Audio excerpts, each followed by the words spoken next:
Hello friends, राजा study centre में आपका स्वागत है। जैसा कि आप लोगों को पता होगा कि बिहार सुपर टीटी की कक्षा आप लोग कर रहे हैं और लेक्चर नंबर 5 है और ये बिहार स्पेशल की पूर्ण रूप से कक्षा, इसमें केवल बिहार स्पेशल को रखा गया है, जो कि बिहार स्पेशल से आपके अगर एक भी प्रश्न आते हैं तो यहाँ से नहीं छोड़े जाएंगे। यानी कि आप मेरी कक्षा को करते हैं तो गारंटी है कि आप बिहार स्पेशल से एक भी प्रश्न नहीं छोड़ेंगे, सभी प्रश्न बना के लाएंगे, ये मेरी गारंटी है। चलिए, तो बिहार स्पेशल में मैंने कुछ क्वेश्चन लेक्चर नंबर 5 में बाकी रह गया था, सबसे पहले उसी को करेंगे। तो बाकी क्वेश्चन पर चलते हैं। तो आज के एपिसोड का क्वेश्चन नंबर होगा 16। कितना होगा? 16। चलिए, क्वेश्चन है, बहुत ही लाजवाब क्वेश्चन है। देखिए, यही क्वेश्चन सब पूछे जाने वाले क्वेश्चन है, ये क्वेश्चन पूछे जाएंगे आपको। अकबर ने बंगाल तथा बिहार को मुगल साम्राज्य में मिलाया। ऑप्शन ए 1590 में, ऑप्शन बी 1575 में, ऑप्शन सी 1576 में, ऑप्शन डी इनमें से कोई नहीं। तो जल्दी से बताइए कि अकबर ने बंगाल तथा बिहार को मुगल साम्राज्य में मिलाया तो कब मिलाया था? ऑप्शन नंबर सी 1576 में। कब मिलाया था? 1576 में। तो आपका सही आंसर हो जाएगा ऑप्शन नंबर सी। नेक्स्ट प्रश्न,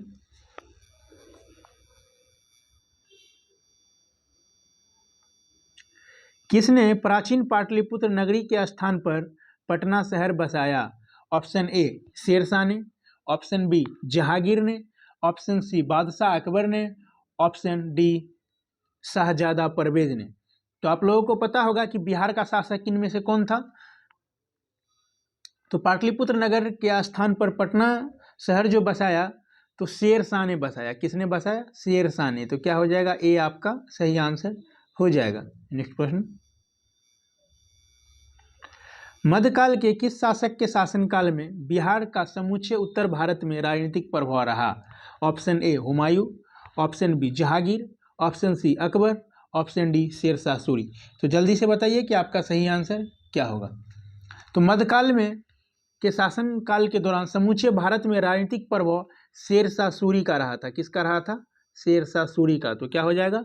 डी आपका सही आंसर हो जाएगा। नेक्स्ट प्रश्न, मुगलों के पतन के बाद बिहार किसके अधीन हो गया? ऑप्शन ए यह स्थानीय जागीरदारों के अधीन हो गया, ऑप्शन बी एक अलग प्रांत बन गया, ऑप्शन सी बंगाल के नवाबों के अधीन हो गया, ऑप्शन डी इनमें से कोई नहीं। तो जल्दी से बताइए कि आपका सही आंसर क्या होगा।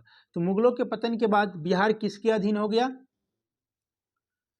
तो बंगाल के नवाबों के अधीन हो गया था। किसके किसके अधीन हो गया? बंगाल के नवाबों के अधीन हो गया। तो क्या हो जाएगा? आपका सी सही आंसर हो जाएगा। मुगलों के पतन के बाद आपको वन लाइन में याद रखना है कि मुगलों के पतन के बाद बंगाल नवाबों के अधीन हो गया। नेक्स्ट प्रश्न, सम्राट शाह आलम द्वितीय ने ईस्ट इंडिया कंपनी को बंगाल तथा उड़ीसा की दीवानी प्रदान की। ऑप्शन ए 12 अगस्त 1765 को, ऑप्शन बी 18 अगस्त 1765 को, ऑप्शन सी 29 अगस्त 1765 को, ऑप्शन डी इनमें से कोई नहीं। तो जल्दी से बताइए कि इसका सही आंसर क्या होगा। तो सम्राट शाह आलम द्वितीय ने ईस्ट इंडिया कंपनी को बंगाल तथा उड़ीसा की दीवानी प्रदान की। तो कब की? आपको बताना है। तो 12 अगस्त 1765 को किया। कब किया? 12 अगस्त 1765 को, जो कि आपके ऑप्शन नंबर 1 में है। कितना में है? 1 में है। तो आपका सही आंसर हो जाएगा ऑप्शन नंबर ए। क्या हो जाएगा? ऑप्शन नंबर ए 12 अगस्त 1765 आपको याद रखना है। नेक्स्ट प्रश्न, किस मुसलमान शासक के शासनकाल में बिहार की खोई हुई प्रतिष्ठा आंशिक रूप से पुनः स्थापित हुई? ऑप्शन ए अकबर के शासनकाल में, ऑप्शन बी ब्रिटिश राज के दौरान, ऑप्शन सी जहांगीर के शासनकाल में, ऑप्शन डी शेरशाह सूरी के शासनकाल में। तो आपको पता है किसका सही आंसर क्या होगा। तो इसका सही आंसर हो जाएगा option number D, Sher Shah Suri के शासनकाल में बिहार की खोई प्रतिष्ठा आंशिक रूप से पुनः प्राप्त हुई। नेक्स्ट प्रश्न, विश्व का पहला गणतंत्र वैशाली में किसके द्वारा स्थापित किया गया? Option A Maurya, option B Lichchhavi, option C Gupta, option D नंद। तो जल्दी से बताइए कि इसका सही आंसर क्या होगा। तो इसका सही आंसर हो जाएगा लिच्छवी। क्या हो जाएगा? लिच्छवी। तो बी आपका सही आंसर हो जाएगा। विश्व का पहला गणतंत्र वैशाली में किसके द्वारा स्थापित किया गया? तो लिच्छवी के द्वारा। नेक्स्ट प्रश्न, बिंबिसार ने निम्नलिखित में से किस राज्य से वैवाहिक संबंध स्थापित नहीं किया? Option A Kaushal, option B Videha, option C Madra, option D Vajji Lichchhavi. तो जल्दी से बताइए कि आपका सही आंसर क्या होगा। तो बिंबिसार ने विदेश से अपना वैवाहिक संबंध नहीं बनाया था। किससे नहीं बनाया था? विदेह से। तो क्या हो जाएगा? बी आपका सही आंसर हो जाएगा। नेक्स्ट प्रश्न, राजकुमारी चलहना कौन थी? ऑप्शन ए बज्जी लिच्छवी राजकुमारी, ऑप्शन बी मद्र राजकुमारी, ऑप्शन सी कौशल राज की पुत्री, ऑप्शन डी इनमें से कोई नहीं। तो जल्दी से बताइए कि आपका सही आंसर क्या होगा। तो राजकुमारी चलहना बज्जी लिच्छवी राजकुमारी थी। कौन थी? बज्जी लिच्छवी राजकुमारी थी। तो ये आपका सही आंसर हो जाएगा। नेक्स्ट प्रश्न, निम्नलिखित में से किस राजा ने वैवाहिक नीति अपनाकर अपने राज्य की स्थिति मजबूत की? Option A Ajatashatru, option B Bimbisara, option C Udayan, option D इनमें से कोई नहीं। तो जल्दी से बताइए कि आपका सही आंसर क्या होगा। तो आपका सही आंसर हो जाएगा ऑप्शन नंबर बी बिंबिसार।